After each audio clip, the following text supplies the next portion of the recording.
नमस्कार मित्रों, कैसे हैं आप। तो एसएससी जेईई 2025 को टारगेट करते हुए अपन हाइड्रोलॉजी पढ़ रहे थे, जिसमें आज अपन फोर्थ चैप्टर स्टार्ट करेंगे, run off and hydrograph. Okay, तो सबसे पहले देखते हैं रन ऑफ क्या होता है। The drainage of precipitation from the catchment area from the surface channel is known as surface run off.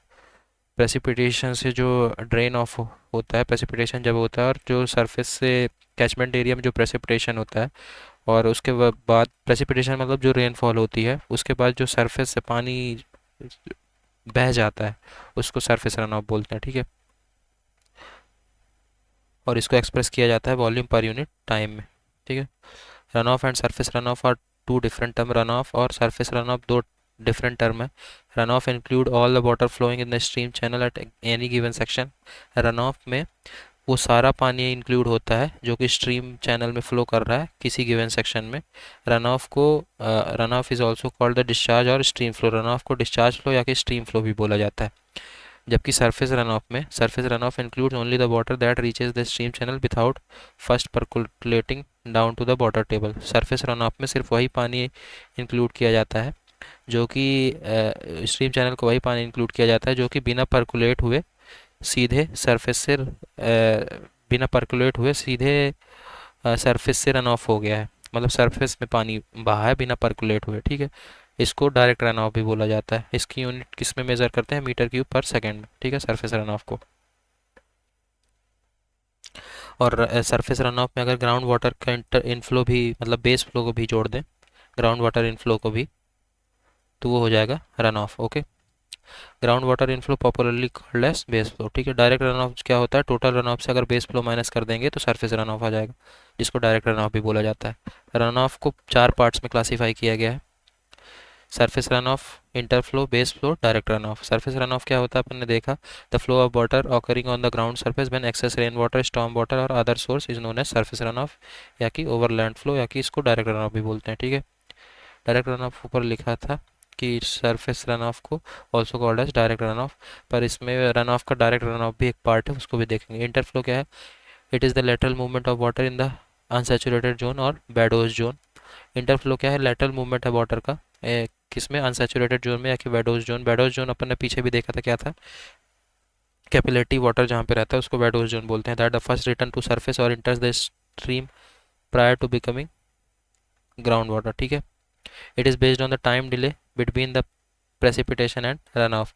ये किस पे बेस्ड है कि टाइम डिले जो होता है प्रेसिपिटेशन और रन ऑफ के बीच का, उस पे बेस्ड है इंटरफ्लो। ठीक है, बेस फ्लो क्या है, it is the delayed flow that reaches to stream as ground water flow is called base flow. Base flow delayed flow है जो कि स्ट्रीम में पहुंचता है एज ग्राउंड वाटर फ्लो। ठीक है, एक कुछ देरी के बाद। डायरेक्ट रन ऑफ क्या है, it is the rain water that run of immediate after rainfall. Direct run of वो रेन वाटर है जो जैसे ही बारिश हुई वैसे ही रन ऑफ चालू हो गया। ठीक है, immediate after run of rainfall, उसको बोलते हैं डायरेक्ट रन ऑफ। अब देखते हैं कौन कौन से फैक्टर्स रन ऑफ को अफेक्ट करते हैं। Factors affecting run of. ठीक है, सबसे पहले है precipitation characteristics.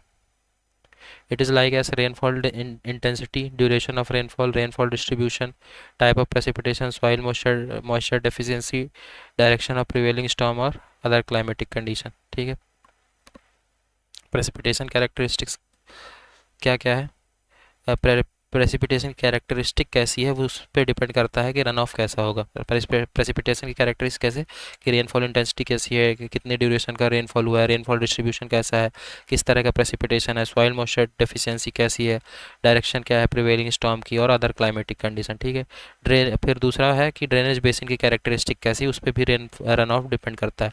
Drainage basin characteristic मतलब टॉपोग्राफी कैसी है कैचमेंट की, ओरिएंटेशन कैसा है वाटर शेड का, ड्रेनेज डेंसिटी कैसी है। ठीक है, फिर क्या है, और फिर एक और चीज़ है ड्रेनेज बेसिन कैरेक्टरिस्टिक में, स्ट्रीम डेंसिटी कैसी है, जिसको स्ट्रीम फ्रीक्वेंसी बोलते हैं। ठीक है, जिसको मेज़र करते हैं एन एस अपॉन ए। एन एस क्या है, नंबर ऑफ स्ट्रीम पर किलोमीटर स्क्वायर। ठीक है, और फिर और किस में डिपेंड करता है, साइज और शेप कैसा है बेसिन का। ठीक है, shape of drainage basin is generally express by form factor and compactness coefficient. Basin का जो शेप होता है, ड्रेनेज बेसिन का जो शेप होता है जनरली फॉर्म फैक्टर, और उसको जनरली फॉर्म फैक्टर और कंपैक्टनेस कोफिशिएंट के में रिप्रेजेंट करते हैं। कंपैक्टनेस कोफिशिएंट क्या होता है, it is the ratio of perimeter of basin upon circumference of a circle. ठीक है, पेरी कंपैक्टनेस कोफिशिएंट क्या है, it is ratio between perimeter upon circumference of circle root pi है। ठीक है, ये हो जाएगा पाई आर स्क्वायर, तो हो जाएगा 2 पाई आर। ठीक है, सरकमफेरेंस ऑफ सर्कल। पेरीमीटर ए है, एरिया ऑफ बेसिन। ठीक है, एलिवेशन ऑफ वाटर सेट कैसे निकालेंगे, A1 Z1 A2 Z2 upon ए। ठीक है, A1 Z1 क्या है, area between successive contour, Z1 Z2 है mean elevation of 2 successive contour. अब देखते हैं कॉम्पैक्टनेस कोफिशिएंट हो गया। अब देखते हैं फॉर्म फैक्टर क्या है। फॉर्म फैक्टर है it is ratio of average width of basin upon axial length of basin. Width of basin upon length of basin है फॉर्म फैक्टर। ठीक है, higher is the form factor, lower is the base period. जितना ज़्यादा form factor होगा उतना कम base period होगा, उतना कम infiltration होगा और उतना ज़्यादा रन ऑफ डिस्चार्ज होगा। ठीक है, तो ये ध्यान रखना है। जितना ज़्यादा फॉर्म फैक्टर होगा उतना कम बेस पीरियड होगा, उतना ही कम इनफिल्ट्रेशन होगा और उतना ही ज़्यादा रन ऑफ डिस्चार्ज होगा। ठीक है, अब बात करते हैं computing run off from the given rainfall methods. दिए गए रेनफॉल मेथड्स से रन ऑफ को कंप्यूट करते हैं कुछ, है ना। Computing run off from the given rainfall methods कौन कौन से मेथड है। Computing run off from storm hydrograph से, इनफिल्ट्रेशन कैपेसिटी कर्व्स के से, इनफिल्ट्रेशन इंडिसेस से रेनफॉल रन ऑफ कंप्यूट कर सकते हैं। Peak rate of run of rational formula से, computing run off hydrograph by using unit hydrograph से। ठीक है, ये कुछ मेथड्स हैं। अब देखते हैं by using run of coefficient. Run of coefficient से कैसे रन ऑफ कंप्यूट करेंगे। क्यू है रन ऑफ, के इंटू पी। के है रन ऑफ कोफिशिएंट, पी है प्रेसिपिटेशन। ठीक है, दूसरे टर्म्स में देखें तो 1/36 के पी सी इंटू ए। ठीक है, पी सी क्या है, क्रिटिकल रेनफॉल इंटेंसिटी है। ए है area in hectare, Q P है मीटर क्यूब पर सेकंड में। अब देखते हैं ordinate of unit hydrograph. Ordinate of unit hydrograph में क्या है, ये है ordinate of direct run off upon direct run off. Direct run off क्या हो जाएगा, 0.36 sum of discharge ordinate into time interval between successive ordinate upon area. ठीक है, तो ये ध्यान रखना है। ठीक है, first and last ordinate of D R H is 0। पहला और आखिरी ordinate direct run off hydrograph का 0 होता है। ठीक है, डायरेक्ट रन ऑफ डेप्थ कैसे निकालेंगे, area of D R H upon area of catchment. ठीक है, ये ध्यान रखना। अब बात करते हैं हाइड्रोग्राफ की।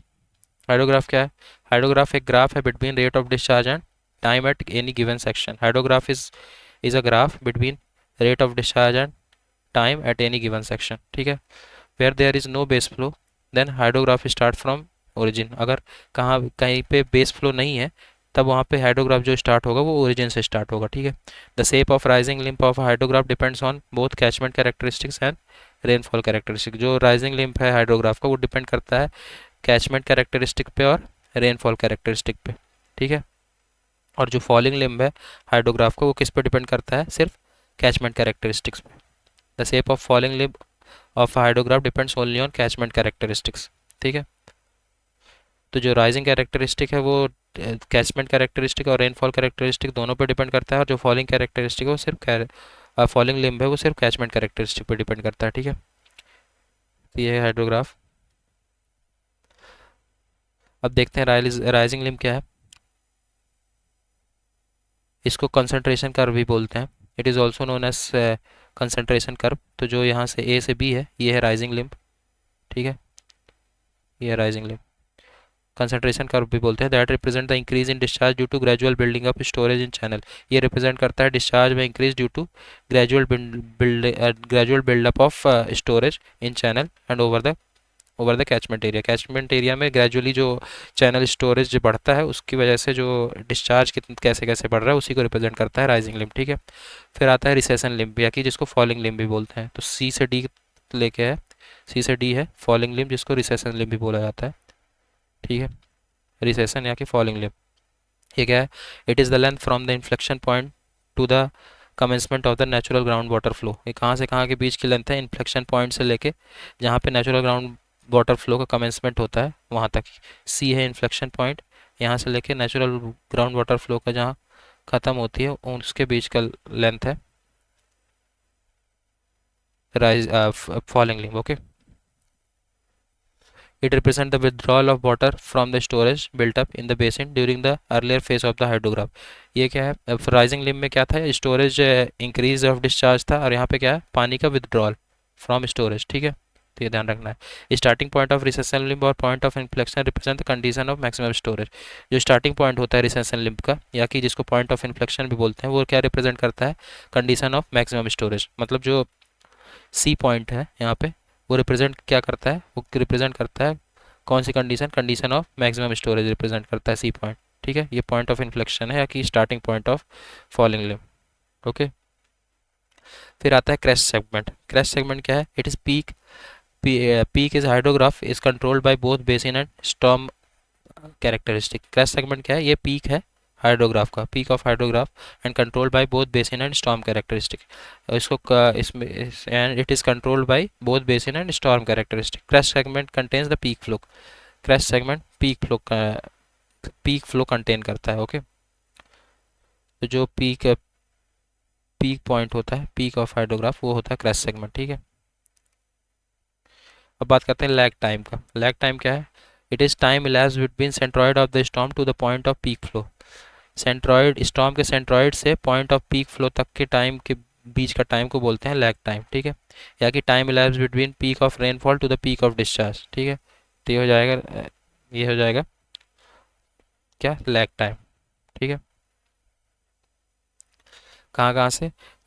स्टॉर्म के सेंट्रॉइड से पॉइंट ऑफ पीक फ्लो तक के बीच का टाइम, या कि पीक ऑफ रेनफॉल से पीक ऑफ डिस्चार्ज तक का पॉइंट, पीक ऑफ डिस्चार्ज तक का, पीक ऑफ डिस्चार्ज तक का पॉइंट को अपन क्या बोलेंगे? Lag time. ओके, अब बात करते हैं टाइम ऑफ कंसंट्रेशन की। Time elapsed between end of storm to the point of maximum storage. कहाँ कहाँ के बीच का टाइम? एंड ऑफ स्टॉर्म से लेके मैक्सिमम स्टोरेज तक के बीच का टाइम को बोलते हैं टाइम ऑफ कंसंट्रेशन। ठीक है, किर्पिच इक्वेशन दिया था किर्पिच ने। इक्वेशन क्या थी उसकी? 0.01947 के पावर 0.77। ठीक है, टाइम कंसंट्रेशन की। यहाँ पे क्या के क्या था? L cube upon delta H. ठीक है, न्यूमेरिकली जो होता है टाइम ऑफ कंसंट्रेशन और लैग टाइम इक्वल होता है। ठीक है, अब बात करते हैं बेस पीरियड की। बेस पीरियड क्या है? It is total time period between rising to the recession segment. ये टोटल टाइम पीरियड है, कहाँ से कहाँ के बीच का? राइजिंग से लेके रिसेशन सेगमेंट तक का टोटल टाइम पीरियड है। तो पीक बेस पीरियड क्या हो जाएगा? Occurrence off peak hydrograph plus time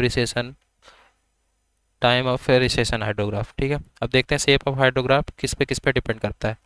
shape of hydrograph depend upon climate factor में और फिजियोलॉजिकल फैक्टर में, सॉरी, फिजियोलॉजिकल फैक्टर में। ठीक है, क्लाइमेट फैक्टर में क्या क्या आता है? Rainfall duration, time, intensity, initial loss, evapotranspiration. Physiological में क्या आता है? Basin characteristic, infiltration characteristic and channel characteristics. ठीक है, अब बात करते हैं यूनिट हाइड्रोग्राफ की। यूनिट हाइड्रोग्राफ क्या है? An unit hydrograph is a hydrograph representing 1 centimeter or 1 inch of runoff from a rainfall of some unit duration over a catchment area. Unit hydrograph क्या रिप्रेजेंट करता है? ये रिप्रेजेंट करता है कि 1 सेंटीमीटर का रन ऑफ किसी रेनफॉल से यूनिट ड्यूरेशन में एक कैचमेंट एरिया से कितना हुआ है। ठीक है, तो यूनिट हाइड्रोग्राफ क्या रिप्रेजेंट करता है? किसी रेनफॉल में, ठीक है, किसी रेनफॉल में और यूनिट ड्यूरेशन में, किसी एक एरिया में रेनफॉल हुई, उसमें यूनिट ड्यूरेशन में 1 सेंटीमीटर का रन ऑफ को रिप्रेजेंट करता है यूनिट हाइड्रोग्राफ। ठीक है, ये बेसिक चीज़ है। तो it represent 1 centimetre of run off from a rainfall some unit duration over a catchment area. ठीक है, the theory of unit hydrograph was developed by L K Sherman ने थे 1932 में। एल के शर्मन ने unit hydrograph की theory दी थी। ठीक है, अब बात करते हैं effective rainfall hydrograph. Effective rainfall hydrograph की बात करते हैं। Effective rainfall is also known as excess rainfall. Effective rainfall को एक्सेस रेनफॉल भी बोलते हैं। It is the part of rainfall that becomes direct run off at the outlet of watershed. ये जो रेनफॉल डायरेक्ट रन ऑफ हो जाता है, उसी का पार्ट है इफेक्टिव रेनफॉल या कि एक्सेस रेनफॉल। ठीक है, इफेक्टिव रेनफॉल क्या है? टोटल रेनफॉल में से जो टोटल लॉसेस हैं उसको माइनस करें तो इफेक्टिव रेनफॉल आ जाता है। Effective rainfall hydrograph is obtained by subtracting initial loss and infiltration loss. Total rainfall से इनिशियल लॉस और इन्फिल्ट्रेशन लॉस को अगर सब्ट्रैक्ट कर देंगे तो अपने को इफेक्टिव रेनफॉल हाइड्रोग्राफ मिल जाएगा। ठीक है, and effective rainfall is also the ratio of volume of run off upon catchment area. Volume of run off upon catchment area. ठीक है, Surface runoff hydrograph obtained after the base flow separation is also known as direct runoff hydrograph. Surface runoff hydrograph जो base flow separation के बाद मिलता है उसको direct runoff hydrograph बोलते हैं.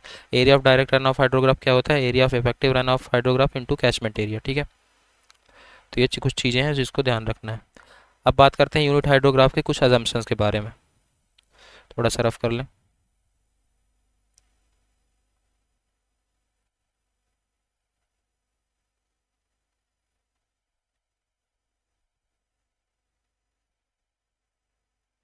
Okay, so assumptions of unit hydrograph. सबसे पहले ordinate of direct runoff hydrograph of common base time are directly proportional to the total amount of direct runoff represented by each hydrograph. पहला assumption क्या है? जो ordinate है direct runoff hydrograph का of common base time वो directly proportional है किसके? total amount of direct runoff के जो कि represented है each hydrograph में. ठीक है, तो direct runoff hydrograph का जो ऑर्डिनेट्स हैं डायरेक्ट रन ऑफ हाइड्रोग्राफ के जिसके बेस टाइम कॉमन है वो डायरेक्टली प्रोपोर्शनल है total amount of direct run off के. ठीक है, अब दूसरा अजम्पशन क्या है? For a given drainage basin the hydrograph of run off due to a given period of rainfall reflects all the combined physical characteristic of basin. ठीक है, किसी गिवन ड्रेनेज बेसिन पे for a given drainage basin जो hydrograph है run off का due to given period of rainfall reflect all the combined physical characteristic of the basin. ठीक है, किसी ड्रेनेज बेसिन में जो हाइड्रोग्राफ होता है रन ऑफ का किसी पीरियड ऑफ रेनफॉल की वजह से वो क्या रिफ्लेक्ट कर देता है? कंबाइंड फिजिकल कैरेक्टरिस्टिक जो होती है बेसिन की वो रिफ्लेक्ट कर देता है. ठीक है, तीसरा अजम्पशन की बात करें तो क्या है? एक्सेस या कि effective rainfall has a constant intensity with in effective storm duration और स्पेसिफिक पीरियड ऑफ टाइम. जो एक्सेस या कि इफेक्टिव रेनफॉल है उसकी एक कांस्टेंट इंटेंसिटी होती है with in effective storm duration. ठीक है, इफेक्टिव स्टॉर्म ड्यूरेशन के समय में जो इफेक्टिव रेनफॉल है उसकी एक कांस्टेंट इंटेंसिटी होती है. मतलब जो एक्सेस रेनफॉल है उसकी एक कांस्टेंट इंटेंसिटी से वो बहता है किसी एक इफेक्टिव स्टॉर्म ड्यूरेशन पे. ठीक है, किसी एक स्पेसिफिक पीरियड ऑफ टाइम पे. ये है तीसरा अजम्पशन. चौथा अजम्पशन क्या है? Effective rainfall is uniformly distributed throughout the whole area of the drainage basin. Effective rainfall जो है वो यूनिफॉर्मली डिस्ट्रीब्यूटेड रहता है through the whole area of drainage basin. ठीक है, फिर पांचवा अजम्पशन क्या है? बेस और time duration of the hydrograph of direct run off due to effective rainfall of unit direction is constant. जो बेस या कि टाइम ड्यूरेशन है हाइड्रोग्राफ का डायरेक्ट रन ऑफ हाइड्रोग्राफ का इफेक्टिव रेनफॉल की वजह से वो कांस्टेंट होता है. Effective rainfall of unit duration की इफेक्टिव रेनफॉल की वजह से वो कांस्टेंट होता है. ठीक है, तो बेस या कि टाइम ड्यूरेशन जो है डायरेक्ट रन ऑफ हाइड्रोग्राफ का जो कि इफेक्टिव यूनिट ड्यूरेशन की इफेक्टिव रेनफॉल की वजह से हुआ है वो कांस्टेंट होता है. ठीक है, ये पांचवा अजम्पशन था. छठा अजम्पशन क्या है? Two basic assumption constitute the foundation for the unit hydrograph. They are the time invariance and linear response. दो बेसिक अजम्पशन है जो कि यूनिट हाइड्रोग्राफ का फाउंडेशन रखते हैं. कौन कौन से? टाइम इनवेरियंस और लीनियर रिस्पॉन्स. ये है छठा अजम्पशन. ठीक है, तो ये कुछ अजम्पशन थे यूनिट हाइड्रोग्राफ के, इनको अपन को ध्यान रखना है क्योंकि डायरेक्ट पूछा जा सकता है. अब यूनिट हाइड्रोग्राफ की कुछ लिमिटेशन है उसके बारे में भी बात कर लेते हैं. Limitation of unit hydrograph. A the precipitation is decidedly non uniform unit hydrograph can not be express to give good result. अगर प्रेसिपिटेशन नॉन यूनिफॉर्म रहता है तो यूनिट हाइड्रोग्राफ अच्छा रिजल्ट नहीं देगा. ये लिमिटेशन है पहला. दूसरा, the catchment should not have unusually large storage in terms of tank pond large flood bank storage etcetera which affect the linear relationship between storage and sand discharge. Storage and discharge जो catchment है वो बहुत unusually large storage नहीं होना चाहिए जैसे कि tank pond या कि लार्ज फ्लड बैंक जो कि लीनियर रिलेशनशिप को अफेक्ट करे. ठीक है, स्टोरेज और डिस्चार्ज. ये दूसरा रिलेशन है, दूसरा लिमिटेशन है. Snow melt run of can not B satisfactory represent by unit hydrograph. जो स्नो मेल्ट होता है उसके वजह से जो रन ऑफ होता है उसको यूनिट हाइड्रोग्राफ से सेटिस्फैक्टरीली रिप्रेजेंट नहीं किया जा सकता. ठीक है, ये तीसरा limitation. Developing flood forecasting and warning system is based on rainfall data. चौथा लिमिटेशन है कि जो डेवलपिंग फ्लड फोरकास्टिंग और वार्निंग सिस्टम है वो रेनफॉल डेटा पे बेस्ड होता है. ठीक है, अब बात करते हैं एटेन्यूएशन क्या है. एटेन्यूएशन क्या है? Owing to storage effect the peak of the outflow hydrograph will be smaller than that of the inflow hydrograph. Attenuation सीधे याद रखना है कि जो आउटफ्लो हाइड्रोग्राफ का पीक होता है वो स्मॉलर होता है इनफ्लो हाइड्रोग्राफ के पीक से. ठीक है, this reduction in the peak value is called attenuation. इस पीक वैल्यू के इस रिडक्शन को एटेन्यूएशन बोलते हैं, इसको ध्यान रखना है, बहुत इंपॉर्टेंट है, आता रहता है, ठीक है। अब बात करते हैं एस हाइड्रोग्राफ, जिसको समेशन हाइड्रोग्राफ भी बोलते हैं। ये है एस कर्व, ठीक है। एस कर्व एक हाइड्रोग्राफ है that is produce by continuous effective rainfall at constant rate for infinite period. Infinite period तक कंटिन्यूस इफेक्टिव रेनफॉल एक कांस्टेंट रेट से अगर हो तो उसमें एस कर्व, उस दौरान एस कर्व बनाया जाता है। एस कर्व एक ऐसा हाइड्रोग्राफ है जिसको प्रोड्यूस किया जाता है कंटिन्यूस इफेक्टिव रेनफॉल अगर कांस्टेंट रेट से हो रही है फॉर इनफाइनाइट पीरियड, ठीक है।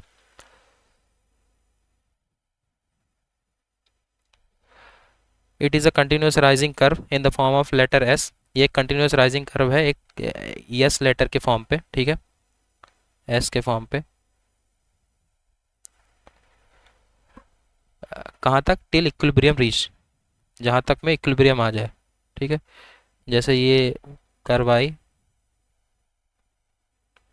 और यहाँ पे इक्विलिब्रियम आ गया, ठीक है। at the time of the at the time of the equilibrium it will represent a constant rate of continuous effective rainfall, say r naught centimetre per our.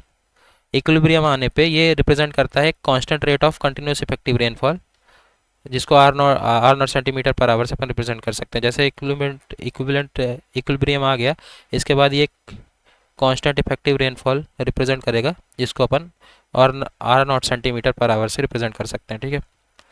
Average intensity of effective rainfall producing the S curve is 1/d centimetre per hour and the equilibrium discharge, ठीक है। जो average intensity है effective rainfall की जो S curve produce करता है वो क्या है? 1/d सेंटीमीटर पर आवर, ठीक है, and the equilibrium discharge. At the time of equilibrium the S curve will represent a run of discharge given by equilibrium time पे। इक्विलिब्रियम पे जो एस कर्व एक रन ऑफ डिस्चार्ज रिप्रेजेंट करता है, जिसको अपन इस इक्वेशन से निकाल सकते हैं 2.778 a/d मीटर क्यूब पर सेकेंड, ठीक है। तो ये ध्यान रखना है,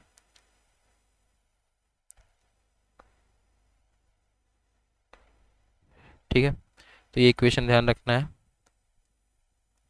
ये फॉर्मूला ध्यान रखना है, पूछा जा सकता है। ए है एरिया इन हेक्टेयर्स और डी है ड्यूरेशन इन आवर। अब बात करते हैं सिंडर्स सिंथेटिक यूनिट हाइड्रोग्राफ के बारे में, सिंडर्स सिंथेटिक यूनिट हाइड्रोग्राफ के बारे में, ठीक है।